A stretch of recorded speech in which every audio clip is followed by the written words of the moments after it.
Existe um momento em que você percebe que a vida que está vivendo não foi escolhida por você. Foi herdada, programada, aceita sem questionamento. E nesse instante silencioso, quase imperceptível, nasce uma inquietação perigosa. Uma pergunta que assusta: e se eu estiver vivendo do jeito errado? Nietzsche acreditava que a maioria das pessoas nunca tem coragem de fazer essa pergunta, porque fazê-la é o primeiro passo para destruir quem você pensa que é.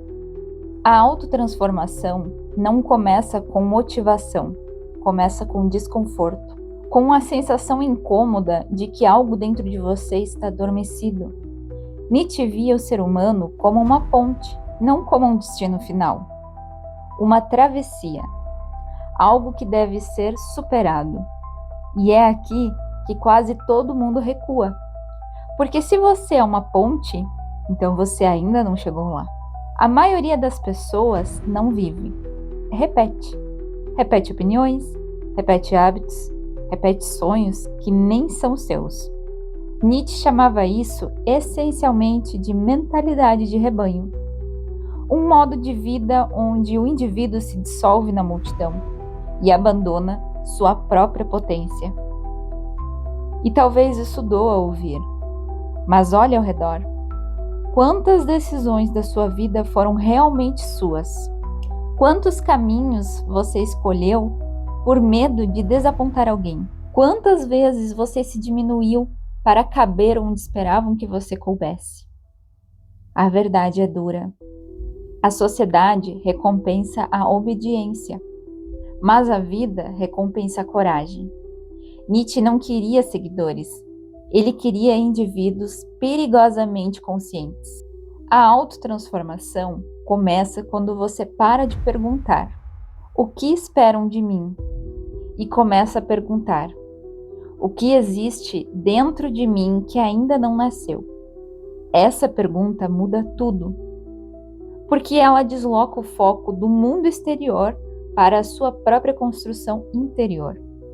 Nietzsche acreditava que cada pessoa precisa criar seus próprios valores em vez de simplesmente herdar os valores prontos do mundo. E aqui está um ponto mais desconfortável. Criar seus próprios valores exige destruir alguns antigos. E destruir dói. Você já percebeu como a vida confortável demais começa a parecer vazia?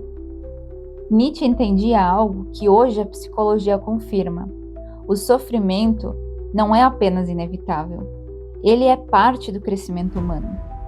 Ele não romantizava a dor, mas ele entendia que fugir dela é fugir da própria expansão. Enquanto a maioria pergunta: como evito sofrer? Nietzsche perguntaria: que tipo de pessoa esse sofrimento pode me ajudar a me tornar? E essa é a virada de chave.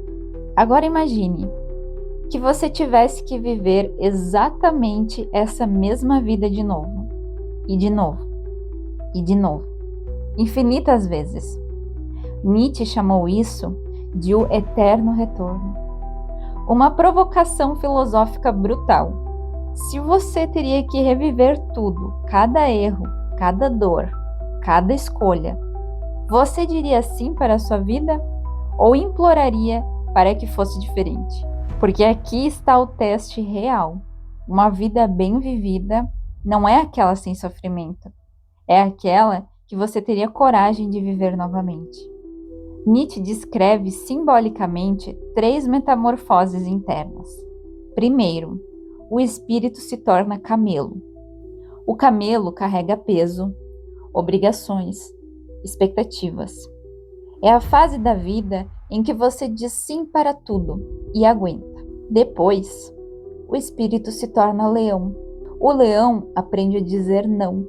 Não para as imposições, não para os valores herdados, não para a vida automática. Mas ainda não é o estágio final, porque destruir não basta.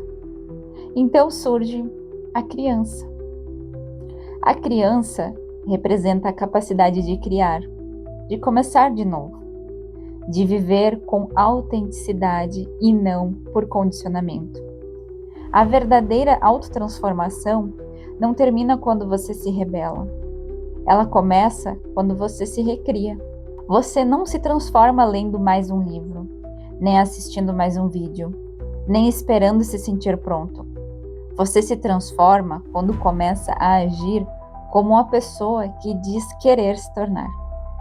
Mesmo com medo, mesmo com dúvida, mesmo imperfeito. Porque existe algo que quase ninguém tem coragem de admitir.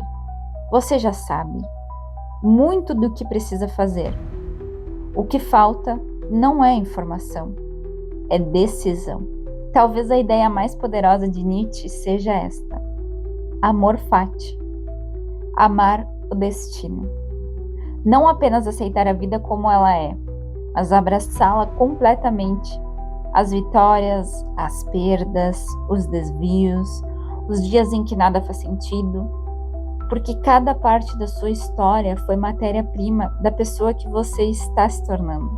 A autotransformação não é um evento, é um processo silencioso, lento, às vezes solitário, mas profundamente libertador. E a pergunta que fica não é: você quer mudar? A pergunta real é: você está disposto a deixar para trás quem você foi para descobrir quem você pode se tornar?